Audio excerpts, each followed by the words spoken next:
Tuan Yang Di-Pertua, semenjak peristiwa 11 September 2001, imej Islam telah banyak dicelarui peristiwa dan tanggapan anti-Islam. Dari perbuatan mengecap Islam sebagai agama pengganas, hinggalah kepada karikatur mengkeji dan tayangan menghina Islam.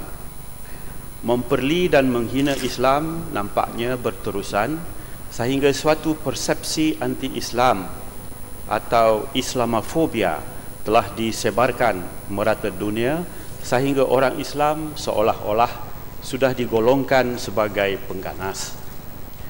Perbuatan menggolongkan semua orang Islam atau agama Islam itu sendiri dengan pengganas atau perlakuan mengganas adalah sesuatu keterlaluan dan paling tidak tepat. Malah perbuatan melalui tindakan sedemikian boleh dianggap melulu dan amat tidak adil bagi muslimin dan muslimat. Dalam keterlaluan inilah banyak boleh dilakukan bagi menghindari prasangka dan pandangan serong ini. Langkah-langkah pencegahan yang dilakukan oleh Malaysia, Arab Saudi, Indonesia, pertubuhan-pertubuhan Islam antarabangsa seperti Persidangan Organisasi Islam OIC memang telah banyak membantu dan meredakan imej serta tanggapan salah itu. Ini termasuklah forum-forum mengenai Islam, kegiatan-kegiatan kesedaran interfaith seperti yang dianjurkan Arab Saudi pada bulan Jun lalu, dan pengadaan forum seperti Islam and the West yang telah berjaya didaya usahakan oleh Malaysia baru-baru ini di Kuala Lumpur. Program-program jelajah hurai atau reach out programs dengan izin sebanyak sedikit membantu meredakan kegiatan mencaci dan mengutuk Islam berkaitan keganasan. Tuan Yang Di-Pertua, OIC juga telah berganding bahu dengan Pertubuhan Bangsa-Bangsa Bersatu untuk menangani prejudis dan diskriminasi terhadap agama Islam dan para penganutnya. Perhimpunan Agung PBB ke-59 telah meluluskan resolusi 59/199 untuk menentang segala bentuk diskriminasi terhadap agama termasuk Islam. Melalui resolusi tersebut, OIC telah berjaya menyuarakan kepada masyarakat dunia, terutama Barat, mengenai prejudis agama.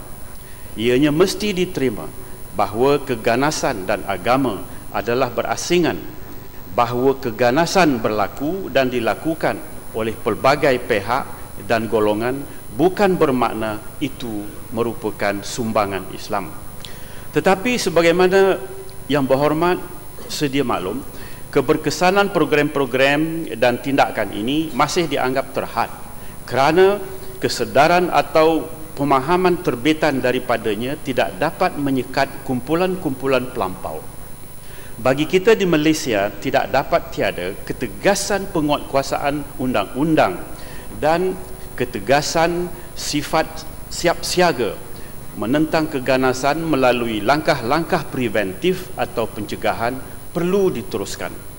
Pusat Penyelidikan Anti Keganasan Tenggara Asia atau dengan izin Southeast Asia Research Centre for Counter-Terrorism, akronimnya CARCCT, bertempat di Kuala Lumpur, adalah satu-satunya pusat penyelidikan serantau yang sentiasa cergas dalam jaringan dan kerjasama anti keganasan. Pada keseluruhannya, Tuan Yang Di-Pertua, imej keganasan yang melekat pada Islam dan penganutnya memang sukar pada saat ini untuk dilupuskan begitu sahaja. Namun, usaha memurnikan semula Islam tanpa perangai ganas mesti dihapuskan melalui pelbagai tindakan. Semua negara Islam dan bukan Islam berserta institusi dan badan-badan pendidikan, media dan lain-lain perlu terus gigih mengadakan program-program pencegahan supaya manusia tidak menjurus kepada amalan-amalan kekerasan untuk mendapatkan penyelesaian sesuatu konflik.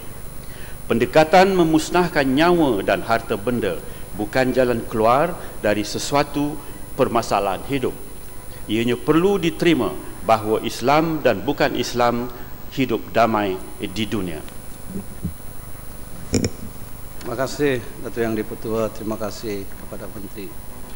Sebagai umat Islam, seharusnya kita berpendirian bahawa agama adalah membawa rahmat dan mempunyai pandangan yang sederhana dalam semua aspek.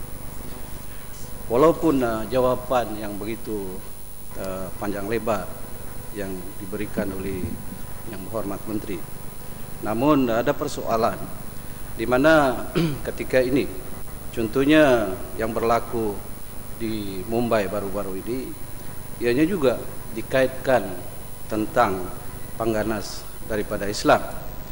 Jadi bagaimanakah Yang Berhormat Menteri, di antaranya negara kita juga dikaitkan antara sebagai tempat perlindungan pengganas-pengganas.